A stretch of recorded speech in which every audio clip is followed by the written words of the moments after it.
नमस्ते नमस्कार, क्या हाल चाल guys. Welcome back to another vlog. उम्मीद करता हूँ आप सभी लोग बहुत अच्छी हालत में होंगे। आज का जो व्लॉग है वो एज ऑलवेज हमारे रूम से स्टार्ट नहीं हुआ है, फिर से बाहर से स्टार्ट हुआ है। But as you know I always think out of the box.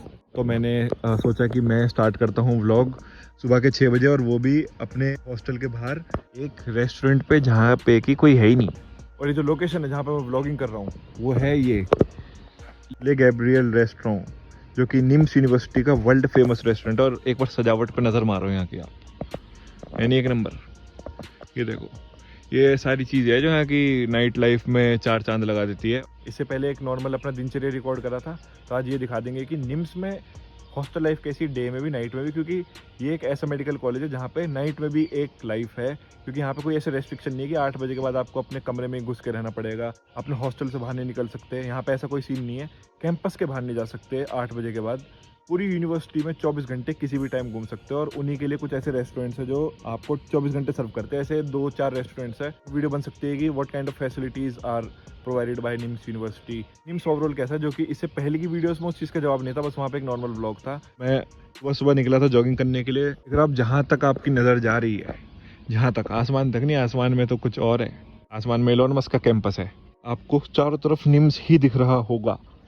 वो देखो, वो सामने डेंटल कॉलेज और ये रहा लॉ का कॉलेज। और कुछ लोग सोचते हो कि ये अकेले ही व्लॉगिंग करता है, इसके फ्रेंड्स वगैरह नहीं आते, सुबह सुबह अकेले ही आया है, अपने एक आध दोस्त तो ले आता है, इतना अकेला है क्या तू?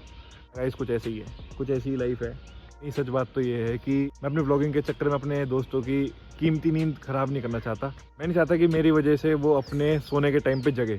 बाकी जब वो उठेंगे तो उन्हें भी व्लॉग के अंदर लेके आएंगे, और तब तक मैं अकेला हूँ। I am enjoying my own company. और हाँ, learn to enjoy your own company.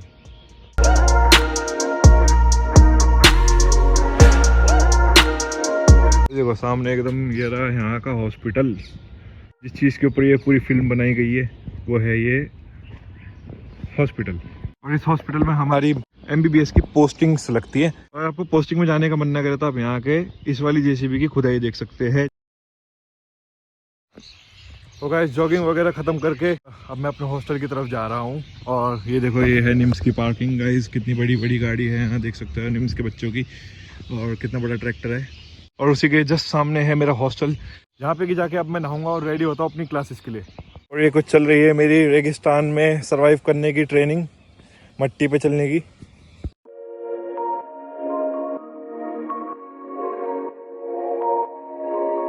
ये हमारी बालकनी का व्यू, जो कि मैंने आपको इससे लास्ट वाले व्लॉग में भी दिखाया था। लास्ट वाले व्लॉग में बताया था कि यहाँ पे रोज एक लोमड़ी दिखती है रात को, मुझे कल भी दिखी। और ये जो कुत्ता भौंक रहा है, इसे रात को लोमड़ी ने बहुत परेशान करा था। चलो अब नहा धो लेते हैं, फिर उसके बाद आपसे और बात करनी है। चलो आओ। हाँ जी, तो नहा धो के हम रेडी हो गए थे। मैं अभी कॉलेज से आया हूँ। जब मैं नहा के निकला था तो मेरी थोड़ी सी आंख लग गई थी, इसलिए कुछ मिनटों के लिए सोया। फिर टाइम देखा तो लेट हो गया, फिर जल्दी से क्लास भाग के वापस आ गए।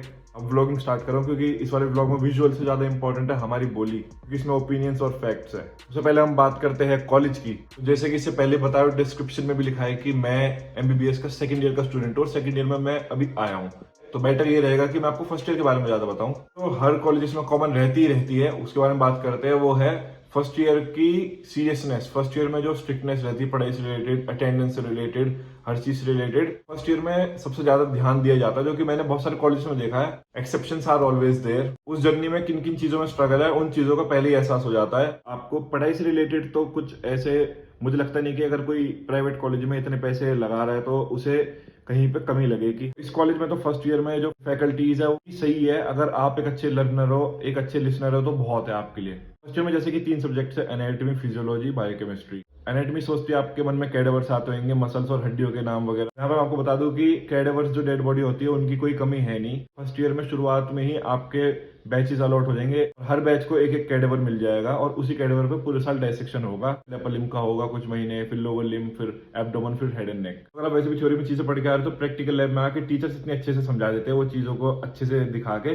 और एनाटॉमी को सुपरफिशियली देखा जाए तो सबसे हार्ड लगती है। ज्यादातर क्लास के टाइम पे पढ़ते हुए सर के ऊपर से जाती है। शुरू में तो हमें भी ऐसा लगता था ये बायोलॉजी की कंटिन्यूएशन है, रॉकेट साइंस है।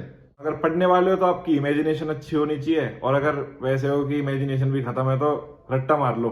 बात करते हैं दूसरे मेन सब्जेक्ट की, जो कि फिजियोलॉजी। मैंने जब सुना था कि यहाँ पे 11th 12th जिसने अच्छे से पढ़ी उसे अच्छे से समझ में आएगी, तो मैं भी खुश होता था कि यार इतनी बेसिक है एमबीबीएस में फिजियोलॉजी। 11th-12th की पढ़ाई है वो यहाँ पहले पन्ने पे ही खत्म हो जाती है यूनिट के। उसके बाद ये सब चीज चलती है कि आरबीसीज की फॉर्मेशन कैसे होती है, डब्ल्यूबीसीज की फॉर्मेशन कैसे, प्लेटलेट्स कितनी तरीके की होती है, प्लेटलेट्स के क्लोटिंग फैक्टर्स क्या होते हैं, बहुत डिटेल में चले जाता है। बात करते हैं तीसरे सब्जेक्ट की जो कि है बायोकेमिस्ट्री। तो बायोकेमिस्ट्री में सबसे पहले जो मेरे दिमाग में चीज आती है वो है कॉमन सेंस।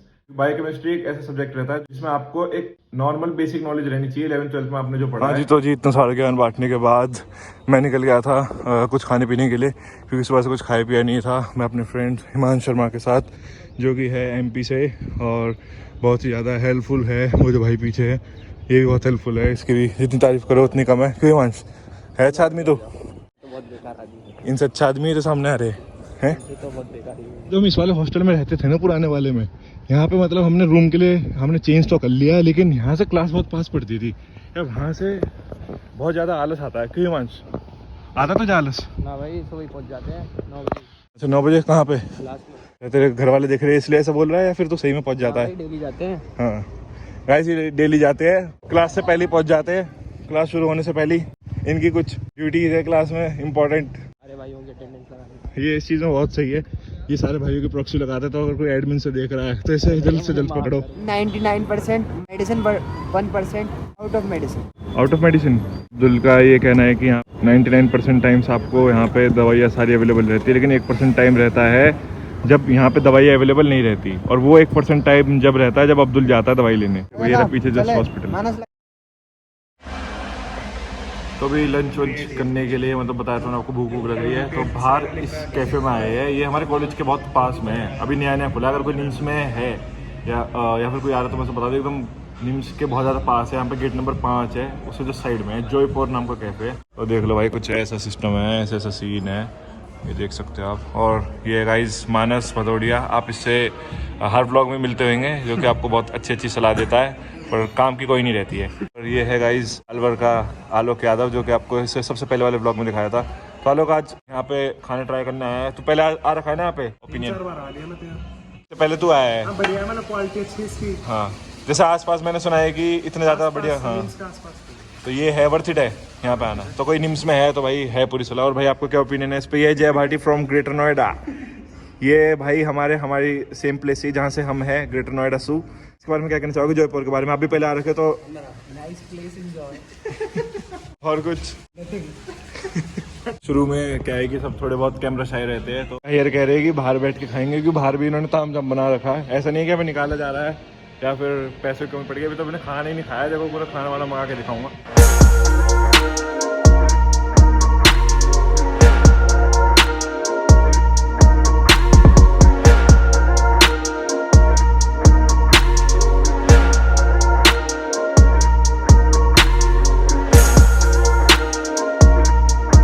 अब्दुल ने बताया था गेट नंबर 5 बहुत फेमस कैफे है, वो एक्चुअली इनकी बात कर रहा था।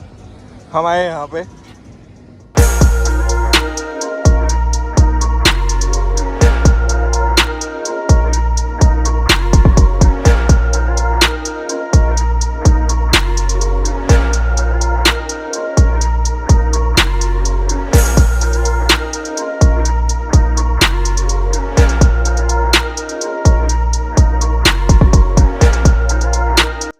तो कैसा लगा अब्दुल आज जयपुर में? मजे नहीं आया। क्यों? बस एक ही चीज यार तू तो बच्चों का मोटिव डाउन कर रहा है, जो यहाँ के खुश होना चाह रहे हैं। पर अब्दुल को सबसे ज्यादा पसंद आया उनका जो एंड में वो नहीं देते, वो सौंफ और मिश्री। हाँ भाई, अब्दुल को सबसे टेस्टी वही लगी। क्यों हाँ अब्दुल? भाई, बिल्कुल वही। फ्री का खाना तो ऐसे ही चलता है भाई। तो डे लाइफ तो हो गई निम्स की कॉलेज में।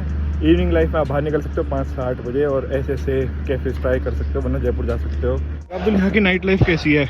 विस्ता की लाइफ बढ़िया है एकदम। विस्ता, जो मैंने विस्ता कॉलोनी आपको बार बार कैफे दिखाया है, वो एक्चुअली में अब्दुल के एक रिश्तेदार है, उनका नहीं है। अब्दुल के एक बहुत ही अच्छे फ्रेंड का भी नहीं है। अंधेरा हो रहा है, तो ये कुछ नाइट लाइफ में क्या ही दिखाया, अंधेरा इतना यार। अब्दुल तुझे निम्स की नाइट लाइफ का कुछ फायदा लगता है कि जैसे यहाँ पर रात में 24 घंटे घूम सकते हैं? 24 घंटे घूमो और सुबह की क्लास से गायब हो जाती है। अपने एक मेरा फ्रेंड है मीट अक्षत नायर फ्रॉम करौली, और मैं इनसे पूछना चाहता हूँ, जैसे कि निम्स की नाइट लाइफ की बात हो रही, तो आप नाइट लाइफ में कुछ फायदे लगते हैं या नुकसान लगते हैं, कुछ बताइए। भाई फायदे भी हैं, नुकसान भी हैं अपने अपने। बताओ जैसे। अब जैसे रात को ऐसी चीज़ें मतलब कोई ज़रूरत पड़ जाए, कोई मेडिकल इशू आ जाए, कुछ भी आ जाए, अपन निकल सकते हैं, कुछ भी सामान लेके आ सकते हैं, कुछ खाने पीने में दिक्कत हो वो कर सकते हैं, पढ़ाई में जैसे भूख लगती है रात में कभी कभी। किस चीज़ की? पढ़ाई की। अच्छा हाँ, और सही नहीं, सही बात है। रात में जैसे निकलते हैं तो कभी कभी कुछ रात में एक अंधेरा रहता है तो लड़ाई वगैरह भी ज्यादा होती है, सिक्योरिटी इश्यूज थोड़े रहते हैं। सिक्योरिटी इश्यूज तो हैं खैर। तो निम्स की सिक्योरिटी कैसी है? हैं? कैसे दबाव में बोल रहा है या फिर जेन्युइनली बोल रहा है? जेन्युइनली फुल सिक्योरिटी फुल, ये सिक्योरिटी इंचार्ज है निम्स का। तो गाइस आप यकीन कर सकते हो ये एक हॉस्टल रूम है। अरे देखो ये चल रही है कुछ पढ़ाई, वैसे तो ये टाइम पास है। और ये हॉस्टल में मिला हुआ हमें फ्लैट है जो कि आप हॉस्टल भी कह सकते हैं। हाँ जी, तो मैं अब अपने रूम पे आ चुका हूँ क्योंकि आज बहुत ज़्यादा थक चुका हूँ। सुबह क्लास और उसके बाद बाहर भी गए थे और भी बहुत सारी चीज़ें, लगता है कि स्टेमिना थोड़ा कम हो चुका है और स्टेमिना पर थोड़ा ध्यान देना चाहिए। बहुत सारे विजुअल्स ऐसे होते हैं जो मैं नहीं दिखा पाता क्योंकि अभी वो व्लॉगिंग शाइनेस वाली चीज़ है कहीं ना कहीं। धीरे धीरे चीज़ें ठीक होती है। उम्मीद करता हूँ कि आपको यूनिवर्सिटी के बारे में कई सारी चीज़ें जानने को मिली होंगी, कई सारी चीज़ें देखने को मिली होंगी और आई होप कि आपको आज का व्लॉग थोड़ा पसंद आया होगा, एंटरटेनिंग लगा होगा। तो गाइस वीडियो पसंद है तो लाइक शेयर एंड सब्सक्राइब।